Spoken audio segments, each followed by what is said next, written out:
man, which is not good. मतलब क्या आप थोड़ा पैसा मेरा हाथ दुख गया, आपने जितना लंबा 5 मिनट की स्पीच दे दी, मेरा हाथ दुख गया। अरे मतलब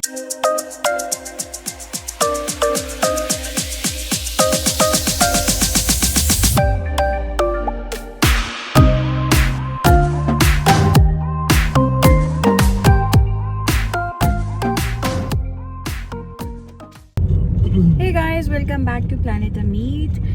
आज की तरह बाद मैं ओपनिंग कर रही हूँ ना। So अभी हम लोग निकले हैं जीजी का पासपोर्ट का काम करने के लिए। तो अमू ने मुझे जिम्मा दिया है व्लॉग बनाने का because he is driving. Yes, और ये जो पासपोर्ट बनाने जा रहे हैं इसमें पासपोर्ट भी होगा और बर्थ रजिस्ट्रेशन भी होगा। तो यूके में, हाँ, तो यूके में कैसे होता है कि अगर आपका बर्थ रजिस्ट्रेशन पहले तो यूके का कराना पड़ेगा, जो मैं ऑलरेडी करा चुका हूँ, जो आपने पहले वाले ब्लॉग में देखा होगा। उसके बाद आपको बेबी को रजिस्टर करना पड़ता है as a Indian citizen, because वो ऑब्वियसली इंडियन सिटीजन है। तो इसीलिए पहले यूके वाले अप्रूव करेंगे कि हाँ ये बेबी का बर्थ यहाँ हुआ है sorry, then they give their birth certificate and then उसके बाद वो ओरिजिनल डॉक्यूमेंट लगता है हमारे इंडियन एम्बेसी में, जिससे जीजी का बर्थ सर्टिफिकेट बनेगा इंडिया का। अच्छा, मुझे लगा पासपोर्ट के लिए। नो, पहले बर्थ सर्टिफिकेट बनेगा एज अ इंडियन सिटीजन। वो वेरीफाई करेंगे मेरी डिटेल से, शिवा की डिटेल से, हमारे घर की डिटेल से। वो उससे पुलिस वेरिफिकेशन भी हो घर पर, जस्ट टू वेरीफाई कि ये यही के रहने वाले हैं कि नहीं है, हमारी फैमिली से बिलोंग करती है कि नहीं। देन उसके बाद पासपोर्ट होगा। अगर नॉर्मली अगर मैं पासपोर्ट के लिए अप्लाई करता तो वो मैं फास्ट ट्रैक पे कर सकता था, 3 दिन लगते हैं। बट जब तक बर्थ रजिस्ट्रेशन नहीं होगा तब तक पासपोर्ट नहीं अप्लाई होगा।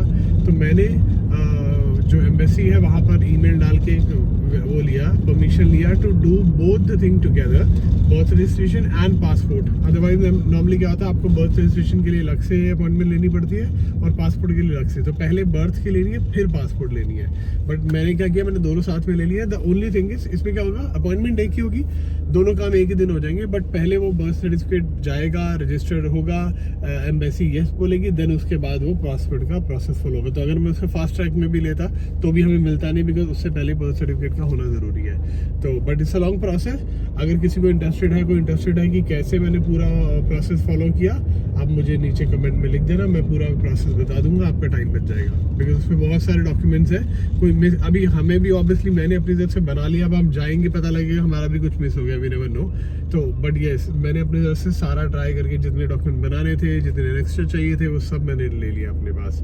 लेट्स होप कि यही जीजी का पासपोर्ट आज And I must tell you guys that Amu is quite resourceful इन सब चीज़ों में। जो उनसे काम अटके होते हैं, जो ऐसा लगता है कि पॉसिबल नहीं है, he makes it possible and I must appreciate this thing about him because बहुत सारे ऐसे काम हैं जो हमें ऐसा लगता था कि हो नहीं पाएगा, चाहे वो 47 कामों के कोई एजुकेशनल डॉक्यूमेंट्स अड़े हों, जो हमें जिसकी फोटोकॉपी चाहिए हमें मिल ना रही हो, या फिर यहाँ पे जो यूके का जो सेकेंड टाइम इशू कराना था इंडियन वाला ड्राइविंग लाइसेंस जो यहाँ पे वैलिड होगा, that was also one thing जो किसी को पता ही नहीं था, वो for the first time ever हुआ। तो ऐसे बहुत सारे काम हैं जो कि स्पेशली मतलब इंडिया में गवर्नमेंट काम करवाना, ऑफिशियल काम कराना is very difficult, but he is very good at doing those kind of things because he is very good with people. I mean somehow he has his ways and he gets it done. I don't know, somehow मुझे भी ऐसा लगता है, not to jinx it, but yeah somehow वो काम मैं अगर या तो मुझे लगता है मैं बहुत शिद्दत से करता हूँ तो इसीलिए वो काम पूरे हो जाते हैं, बिकॉज आई नो आपको पता है। नो दैट इज ट्रू, आप शिद्दत से करते हो, लाइक आप लग के करते हो, very dedicated, there is no point denying that, but also you have your ways with people, like he is like a people's person, so he knows how to deal with people and how to get it done. Like मुझसे काम करवाने को बोलोगे तो the way I deal with people, I don't think it will be done, you know. And you know one thing, I don't know licence वाला मैंने कहीं डाला है या व्लॉग में है कि नहीं है, लाइसेंस में why are people honking here? This is Birmingham. Unnecessary honking. People can see that there is traffic jam. Cars oh my god, it feels like India. हाँ, ये like in 1 year's time. This is for the first time ever that I've seen this. दिखाओ जरा। ये देखो जरा, मतलब कि दिख रहा है, एक तो पता नहीं बीच में गाड़ियां घुसाई हुई हैं, उसके ऊपर जैसे हॉर्न मारी जा रहे, मुझे बिल्कुल इंडिया वाली फील आ गई जो इंडिया में आती थी। मतलब अभी दिख रहा है सामने 2 गाड़ियां हैं, जो बीच में है, जो व्हाइट वाली कार जो आपको दिख रही है स्क्रीन में वो खड़ी है, उसके पीछे एक और रेड कार भी खड़ी हुई है, और दोनों अभी लाइन में लगी है और यहाँ से जो मेरे पीछे जो लोग हैं वो हॉर्न मार रहे हैं फॉर नो रीजन। अरे आप आगे, और मेरे आगे भी कार है, नॉट दैट कि मैं यहाँ सबसे फर्स्ट पे खड़ा हूँ, मेरे आगे कार है और ये मूव भी नहीं कर रहे हैं। जब तक वो मूव नहीं करेंगे how can you pass? But still अभी अगेन देखना, अभी ग्रीन हो जाएगी and then they start honking again, and अभी तक वो दोनों वहीं के वहीं खड़े हुए हैं। So impatient ना। और यही चीज आप कोई और जगह पर जाके देखो तो वहाँ कोई ऐसे इतने पेशेंटली के लोग खड़े, कोई कुछ बोलता नहीं है। अभी तो चलो लाइट हो गया, निकल गया, अदरवाइज सब ये हॉर्न शुरू हो जाते पीछे से। This is Birmingham, welcome to Birmingham and see the area. And this is the ये डिस्काउंट सुपर स्टोर जो दिख रहा है इधर चला गया, शिवा ने मेरी तरफ कर दिया फेस कैमरा का पीछे गया।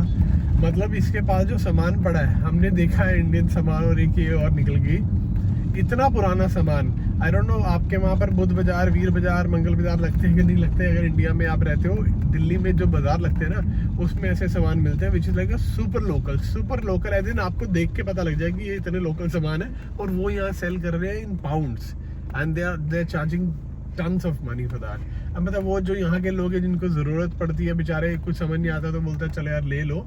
Otherwise the quality they are using, the quality they are getting from India, मुझे लगता है वो क्या बोलते होंगे, ये प्रोडक्ट चाहिए सबसे चीपेस्ट जो है ना वो उठा के दे दो, बिकॉज ऑब्वियसली यहाँ लोगों को जरूरत है तो वो जरूरत के लिए ले जाते हैं। Otherwise the quality is too bad. और वही आप यहाँ के लोकल स्टोर से लो, एज इन ऑल्डी याजडा और ये सब, क्या क्वालिटी मेंटेन कर रखी है इन लोगों ने, दैट्स टू गुड। और ये जो अपना इंडिया से मंगाते हैं, ये आई थिंक फोन करके ये बोलते होंगे कि सबसे थर्ड क्लास क्वालिटी वाला जो प्रोडक्ट है, जो सबसे सस्ता है वो भेज देना, and which is not good. मतलब क्या आप थोड़ा पैसा मेरा हाथ दुख गया, आपने जितना लंबा 5 मिनट की स्पीच दे दी, मेरा हाथ दुख गया। अरे मतलब मैं बोल रहा हूँ, अगर आप इंडिया से सामान मंगा रहे हो, एटलीस्ट क्वालिटी प्रोडक्ट मंगाओ। जो आदमी यहाँ खरीदे उसे ये तो लगे कि यार ये इंडिया की मैन्युफैक्चरिंग है। आप इतना घटिया प्रोडक्ट मंगाते हो, इंडिया में इतनी अच्छी मैन्युफैक्चरिंग हो रही है हर चीज की। चलो हमारे इंडिया में सबसे बेस्ट पार्ट क्या है, सेम प्रोडक्ट आपको एग्जाम्पल में 100 रुपीज का भी मिलेगा, वैसा ही प्रोडक्ट अगर गुड क्वालिटी खरीदोगे तो 500, 200, 1000 तक का मिलेगा। अरे आप 1000 मत मंगाओ,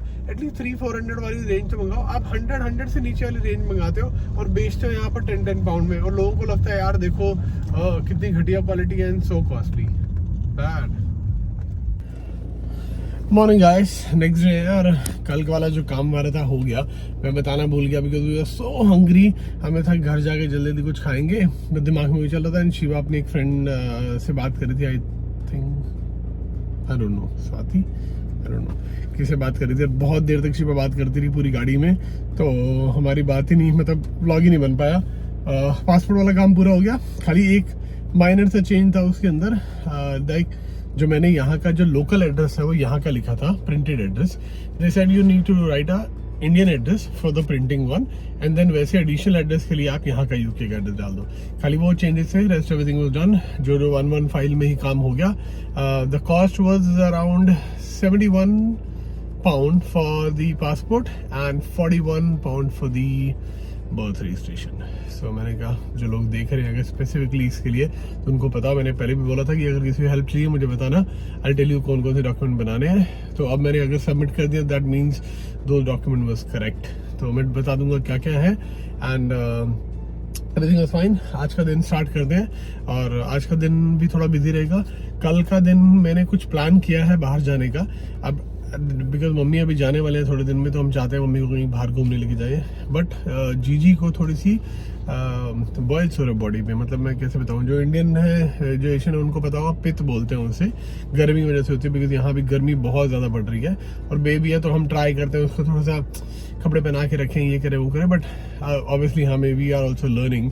शिवा अभी जीपी को फ़ोन करके अपॉइंटमेंट ले रही है पूछने के लिए कि how we can handle this, how we can sort this out, and फिर हम जीपी के पास में भी शिवा पीछे से ले जाएगी। अगर एवरीथिंग गोज वेल तो देन हम कल जाएंगे, नहीं होगा तो विल नॉट। तो कल वाले ब्लॉग में, मतलब जो अगला ब्लॉग है उसमें आपको दिख जाएगा कि हम कहीं गए हैं कि नहीं गए। मीनवेल आप लोग अपना अपना ध्यान रखें, रब रखा, टेक केयर। बहुत जल्दी आपको फिर से मिलेंगे नेक्स्ट ब्लॉग में, एंड होप आपको हमारी ये छोटी सी जिंदगी, स्मॉल सी लाइफ, अच्छी सी जो मैं ट्राई कर रहा हूँ अच्छी बनाने का, वो अच्छी लग रही हो। Thank you so much for supporting us and thank you so much for loving अस। जो जीजी को बहुत प्यार दे रहे हैं, मुझे जो मैसेजेस आते हैं मेरे फ्रेंड्स एंड फैमिली के, सबको हम दोनों की तरफ से दिल से शुक्रिया। Thank you guys.